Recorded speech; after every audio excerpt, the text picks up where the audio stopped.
Message du Tsar et Patriarche Zosim. Le Saint-Esprit est mon guide. Partie 14. Le sens de l'âme. Seigneur, bénis-nous.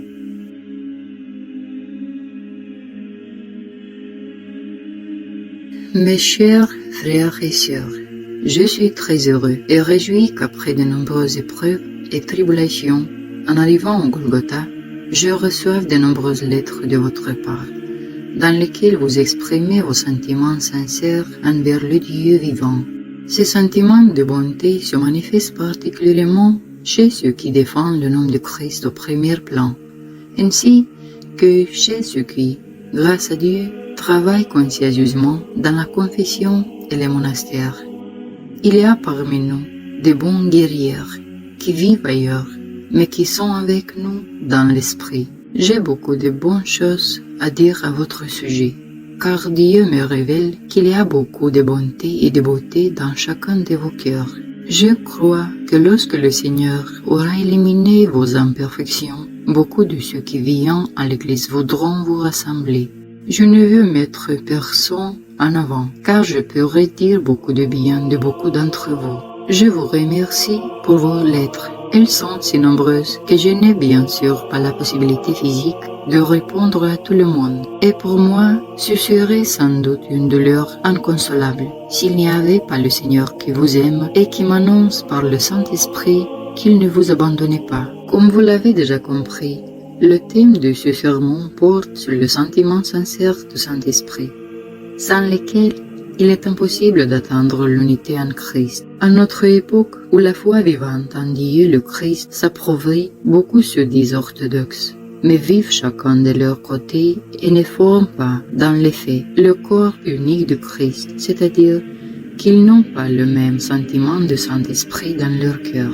Récemment, notre mère Sophronie m'a écrit une lettre dans laquelle elle décrivait brièvement en détail comment elle ressentit la grâce dans son cœur, c'est-à-dire qu'une flamme de grâce s'allume dans la partie supérieure du cœur, légèrement à droite, et c'est précisément de laquelle commence à se répandre dans la poitrine. Et si l'on continue à s'exercer, à concentrer son attention sur la partie supérieure du cœur pendant la prière, les gens finiront par ressentir comme le souffle du Saint-Esprit dans leur cœur.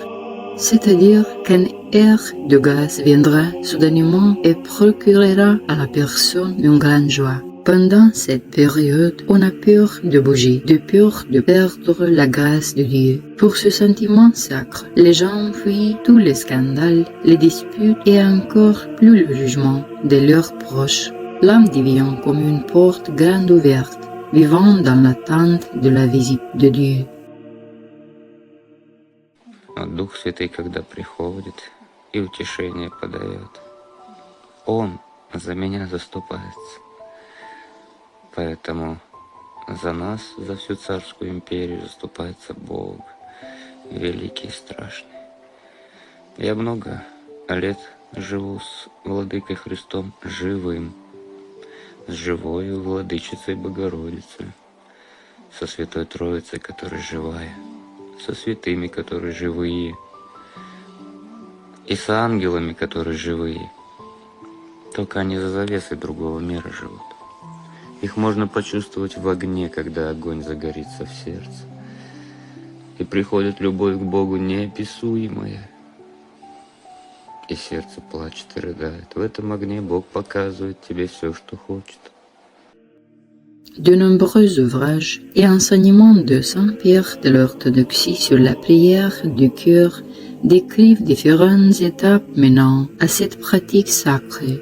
Certains apprennent d'abord à concentrer leur attention sur le mot même de la prière, afin que leur esprit ne se disperse pas et ne se laisse pas distraire par diverses pensées. Certains prononcent la prière de Jésus à haute voix, d'autres la récitant en silence. Toutes ces étapes ont pour but d'atteindre le cœur. Une personne qui s'efforce de garder une conscience claire envers Dieu, ses prochains et tous ceux qui l'entourent, fuit les disputes et les scandales et atteindra plus rapidement le cœur spirituel.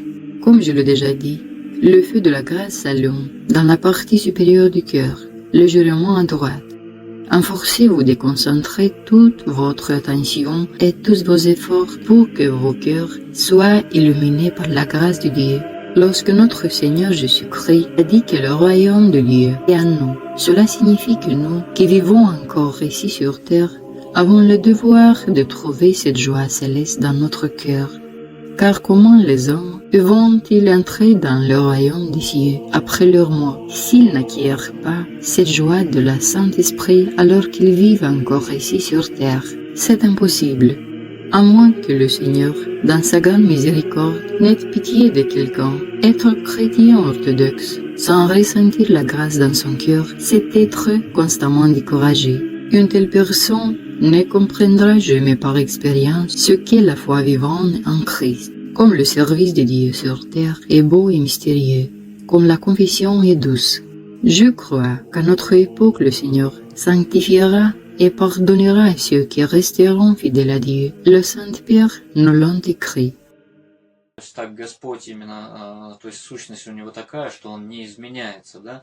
То есть если он говорит о Духе Святом, то через какого-то человека, то спустя через какое-то время такой же человек, который ощутил именно сердцем благодать Духа Святаго, он начнет понимать. Или, допустим, да, как вот именно Господь говорил ученикам, и они говорили, когда не узнали его, и говорили, не горело ли сердце наше, да, то есть вот именно то есть жажда вообще Голгофы, то есть если, допустим, кого-то Господь зовет к священству, у него до еще самого священства приходит жажда, то есть, да, вот именно вот это вот, и многие такие вот именно плоды Духа Святаго, то есть именно когда отцы о них говорят, и вот у нас батюшка Серафим Саровский, он подтвердил через Мотовилова, когда Мотовилов увидел батюшку в благодати, то батюшка Серафим сказал, что и вы тоже в благодати, потому что если бы вы были не в благодати, вы бы не могли увидеть меня в благодати. То есть, да, вот именно, то есть человек, находясь в благодати, он и видит благодать. То есть, вот. И когда, допустим, святые отцы начинают объяснять какие-то ощущения о Господе, и начинаешь с радостью это принимать, и когда особенно начинаешь видеть, что и в тебе какие-то начатки проявляются такие, да, вот именно, то это первое доказательство того, что ты находишься в церкви. Первое доказательство того, что мы есть чадо Христовое. То есть вот когда вот именно человек начинает понимать, в чем бывает прелесть, а в чем не бывает прелесть. Если человек чувствует, что его сильно Господь любит, то, уверяю вас, в этом прелести быть не может. Потому что это правда и истина. И священник, пастырь, который ощущает действие благодати Духа Святаго, то есть через святое видение, когда сердце горит, если, допустим, у престола стоишь и помыслов нет, то есть когда Дух Святый приходит, помыслы исчезают, приходят чувства. И стоишь у престола, допустим, молишься, и в этот момент ощущаешь, Господи, как мне хочется любить Тебя. То есть сердце именно жаждет этих вещей.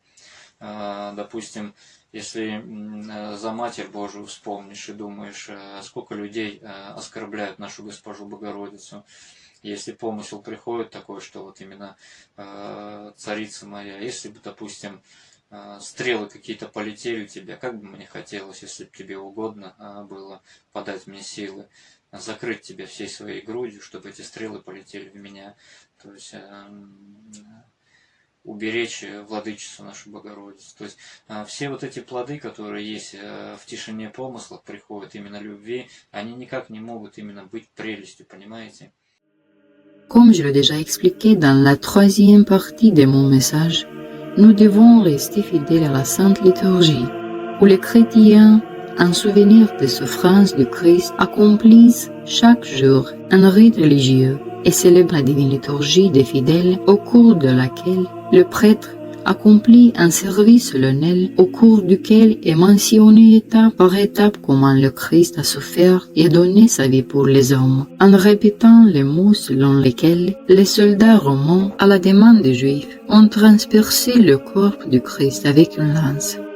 À ce moment-là, le prêtre prend une petite lance et transperce le côté de la prosphore qui symbolise le Christ, c'est-à-dire que le prêtre afin de rappeler aux gens que le Fils de Dieu s'est sacrifié pour les hommes, accomplit certains gestes sur le pain, montrant ainsi les actes terribles que les Juifs ont commis envers le Christ.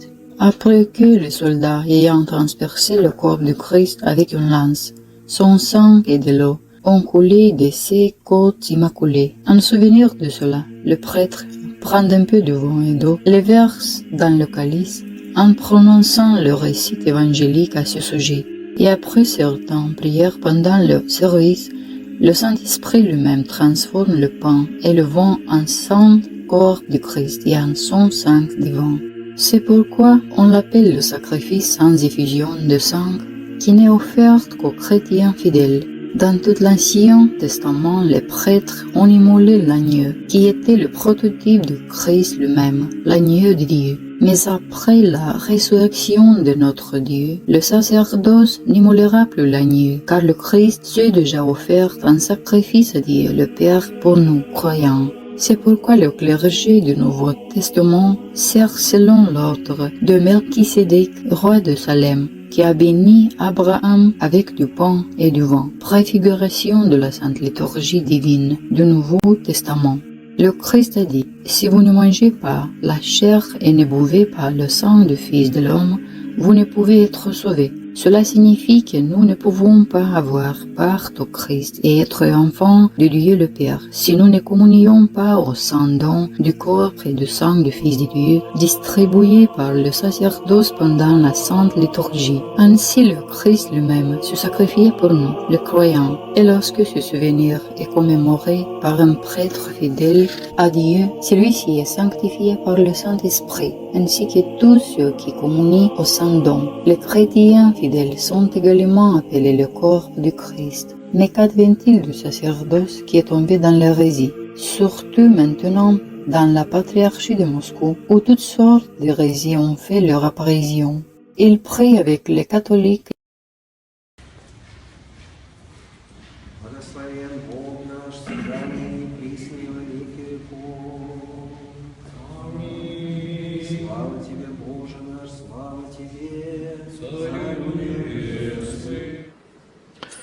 Стоя перед иконой Рождества Христова, протодиакон провозгласил величание.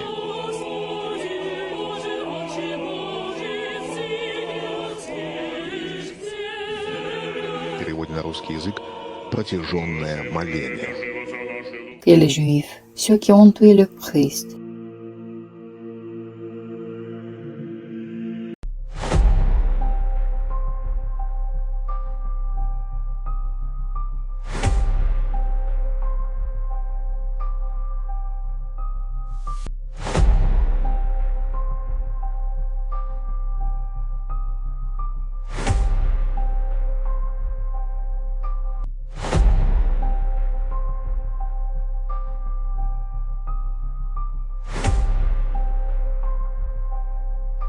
Ces hérétiques, n'ayant pas la bénédiction de Dieu pour célébrer la divine liturgie, sont assimilés à des tueurs de Dieu. Car si un prêtre fidèle accomplit ce qui précède en mémoire de souffrance du Christ, c'est-à-dire enfonce une lance dans le pain, qui est le prototype du Christ, et que le Seigneur lui-même bénit cet acte terrible accompli en sa mémoire. Les hérétiques, ces faux prêtres, n'ont pas la permission de Dieu d'accomplir ce terrible sacrement, mais ils le font quand même avec insolence. En fait, ils tourmentent et tentent sans cesse de verser le sang du Christ et contaminent ainsi par leur blasphème un grand nombre de leurs paroissiens. C'est pourquoi Saint Jean Chrysostome écrit clairement que rien n'irrite autant Dieu qu'un prêtre faux et menteur. Et Saint Théodore Studite dit que la communion des hérétiques est un poison spirituel qui suit l'homme. Toutes les prophéties indiquent clairement que les prêtres hérétiques se trouveront au fond de l'enfer avec les démons et les juifs. Comprenez-vous maintenant pourquoi le châtiment le plus terrible leur est réservé? Qui cela ne pourrait-il pas effrayer? Car c'est vraiment effrayant. Mais croyez-moi, mes frères et sœurs, Ces hérétiques continueront d'agir comme ils l'ont fait jusqu'à présent, car tout comme les Juifs ne se sont pas amendés, ceux-ci ne s'amenderont pas non plus, à quelques exceptions près. Mais pire encore, ces hérétiques, ces faux prêtres de la patriarchie de Moscou, commettant un blasphème aussi terrible, contaminent tous les paroissiens avec ce poison spirituel. Après de telles communions, les gens deviennent différents, étrangères, froides, indifférentes à la confession orthodoxe. La ferveur pour Dieu est totalement absente. Cela justifie n'importe quelle hérésie, et c'est précisément en cela qu'ils sont tous identiques. Leur unité consiste uniquement à justifier leurs propres prêtres hérétiques. Pour le reste, ils sont tous différents. Et nous, chers frères et sœurs, devons être unis dans la joie de la foi, dans notre amour pour Dieu, unis dans notre confession. Car les souffrances de Golgotha ne font que nous unir. Nous avons un seul ennemi, c'est le diable, les juifs, les enfants du diable, et tous les hérétiques, sorciers et satanistes. Je crois que l'Esprit de Dieu qui vient dans mon cœur, réjoui et sanctifié, vous visitera tous et console déjà beaucoup d'entre vous. Vous comprendrez que toutes les paroles que j'ai prononcées au nom de notre Seigneur s'accompliront sans faute. Si ce thème de la sorcellerie et du blasphème des hérétiques dans la liturgie même a touché vos cœurs, alors faites davantage de prédications et chacun selon ses talents révélez aux gens cet acte terrible. Car le mot hérétique a cessé de choquer que ce soit, comme si la sorcellerie avait été jetée sur ce mot. Mais voici que le Seigneur nous révélait le cœur même des horreurs commises par les faux prêtres et que le Seigneur bénisse ces sermons pour le salut des élus. Le Christ lui-même ne fait aucune distinction entre le Juif de son époque et ceux de la nôtre. Car il dit, vous ne m'accueillez pas, mais un autre viendra en son nom et vous l'accueillerez. On voit donc que, pour Dieu, les Juifs de notre époque sont restés les mêmes ennemis et meurtriers de Dieu, voire pire encore.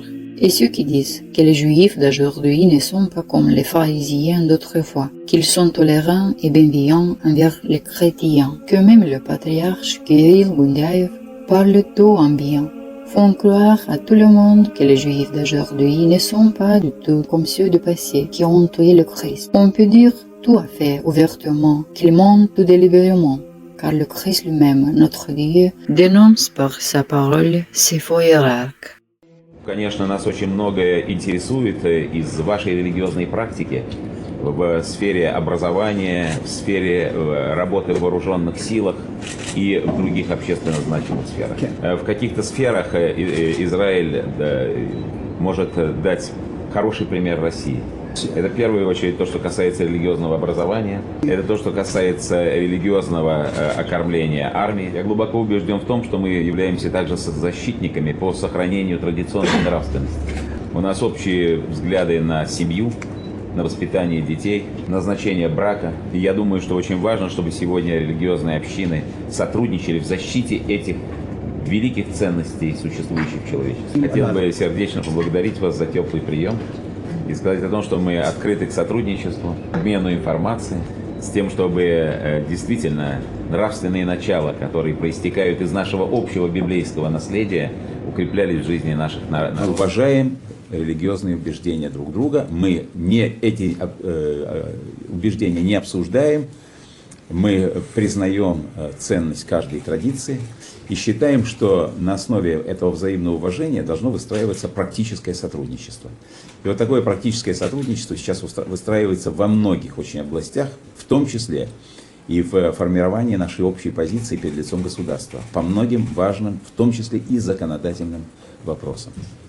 Я не буду всего перечислять, но не было ни одного такого серьезного закона, который бы прямо или косвенно затрагивал бы религиозную жизнь, который бы не обсуждался в рамках межрелигиозного совета и по которому мы бы не достигали общих точек зрения.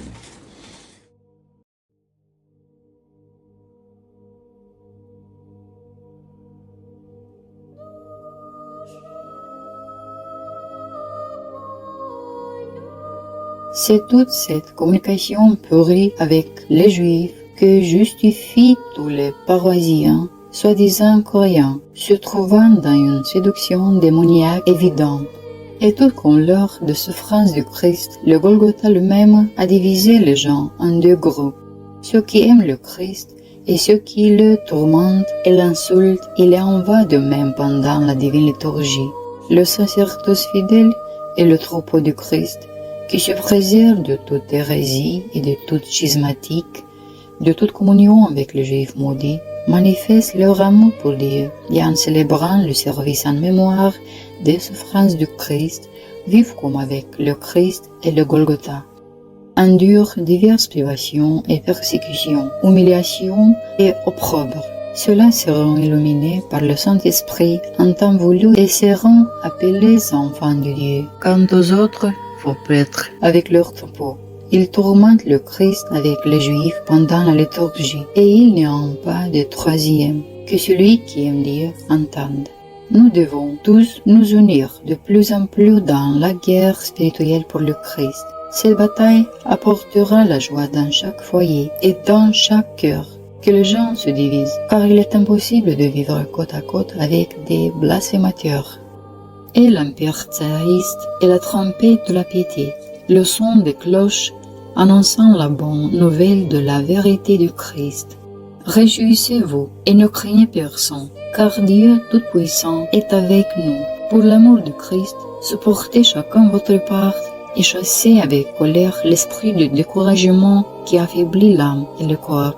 Souvenez-vous de choses terribles dont le Seigneur nous préserve, de la glorieuse arme de la vérité que le Fils de Dieu met entre nos mains. Nous avons la possibilité, debout sur le Golgotha, de défendre le Christ. Encore un peu, et une armée courageuse et grande se ressemblera dans la gloire du Christ.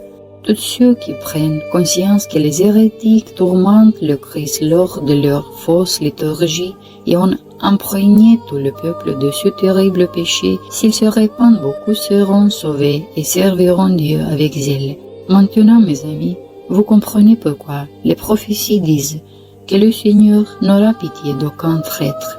En vérité, l'alliance avec les Juifs est la chose la plus terrible qui puisse être. Gloire à Dieu qui nous a révélé la vérité. Réjouissez-vous et ne vous découragez pas. Prenez soin les uns des autres avec Dieu. Souverain Zosim.